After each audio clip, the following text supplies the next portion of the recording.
The challenge of controlling healthcare costs in Massachusetts has reached a heated crossroads, putting the future of the Health Policy Commission, HPC, under intense scrutiny. But here's the kicker.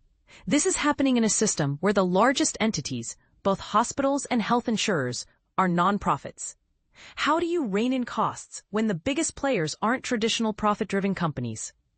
This paradox lies at the heart of the debate. Last year, a fierce struggle unfolded on Beacon Hill over who should sit on the HPC.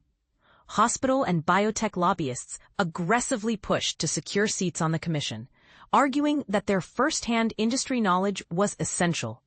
Meanwhile, insurers and employer groups resisted these attempts, fearing conflicts of interest. Eventually, lawmakers passed a healthcare reform bill in late December, just before the session ended, that restructured the HPC's membership. Out went representatives for employers and primary care physicians, and in came voices from the hospital and biotech sectors. Supporters of the change claimed the commission had been dominated by academics and retired professionals, and that including industry insiders would bring valuable practical experience to the table.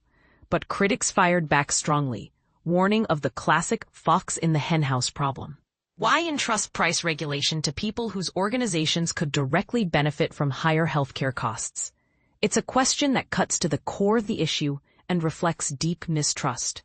Once this new structure was set by law, everyone anticipated renewed debate when Governor Maura Healey began appointing commissioners. As expected, controversy erupted last month when Healey announced her intention to appoint Steve Walsh, the leader of the Massachusetts Health Hospital Association, to the commission. This choice sparked a last-minute push from opponents wanting to block the appointment, but Healey proceeded anyway. Walsh, who had a hand in writing the original 2012 law that created the HPC during his time as a state representative, pledged to recuse himself from any discussions directly involving his members, though, in practice, given how widespread those interests are, that could mean a long list of recusals. A new seat representing biopharma went to Chris Liebman, an executive at Biogen. Unlike hospitals, this sector isn't directly governed by HPC regulations, making his appointment somewhat less contentious. Still, some hoped Healey would appoint commissioners from outside these industries altogether. In fact, she did so for 2 other seats, choosing Umesh Kirpad, former CFO of insurer Point32 Health, and Sandra Cottrell, recently retired CEO of Codman Square Health Center, both bringing perspectives outside the immediate sectors they now help supervise. The restructuring also meant the disappearance of an employer representative's position, something that worries Patty Haupt, who previously held that seat before it was eliminated by legislation.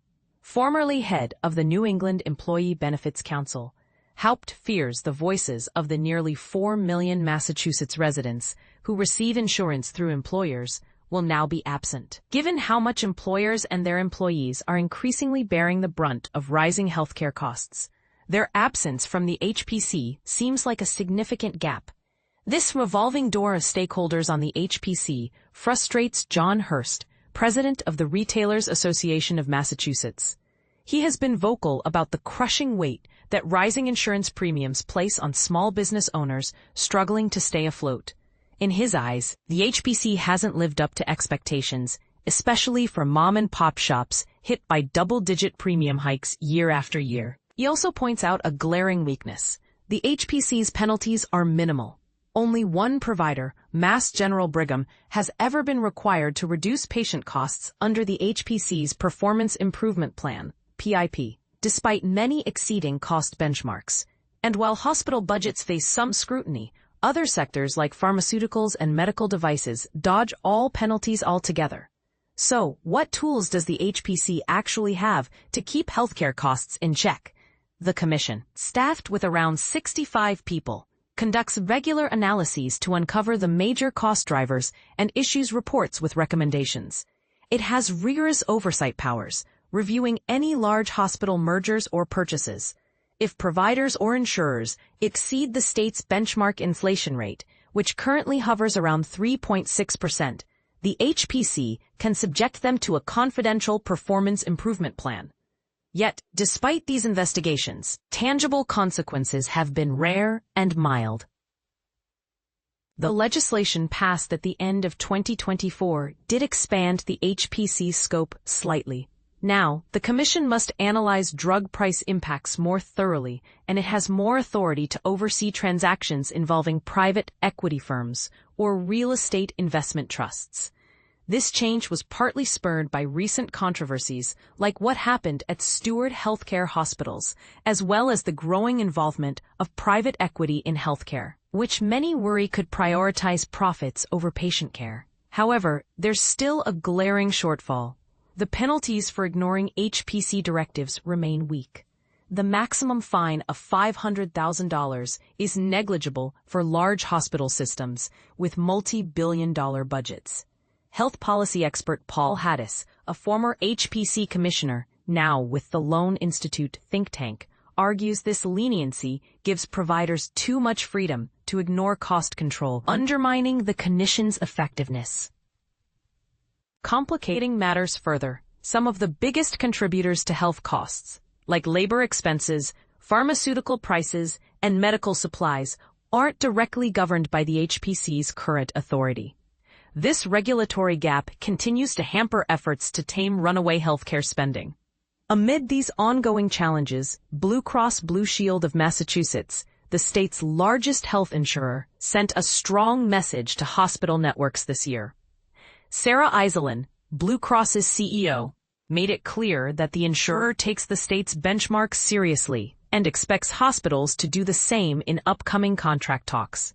The aim? To limit average payment increases to below 3.6%. While hospital leaders may bristle at this firm stance, the urgency behind it is undeniable, especially with looming cuts to Medicaid and other federal healthcare funding poised to put even more financial pressure on the system. The combination of dwindling federal support and the encroachment of national for-profit healthcare plays could potentially force cooperation between hospitals and insurers. Yet, the controversy over Walsh's appointment suggests that old conflicts and mistrust still run deep, threatening to derail collaborative efforts. Ultimately, the latest reforms bring fresh faces and new responsibilities to the Health Policy Commission, but they don't yet yield clear answers on how healthcare costs will truly be reined in.